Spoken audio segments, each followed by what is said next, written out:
Ay guys, sasamahan niyo naman ako kumain. Punta lang tayo sa may likod kasi doon tayo kukuha ng plato.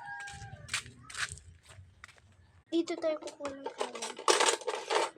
Yan. Ayan guys.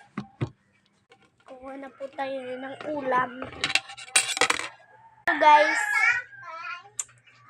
pag galing tayo sa McDonald's, so guys, pupunta na po tayo sa labas. Lakad-lakad lang tayo guys kasi papunta na po tayo doon.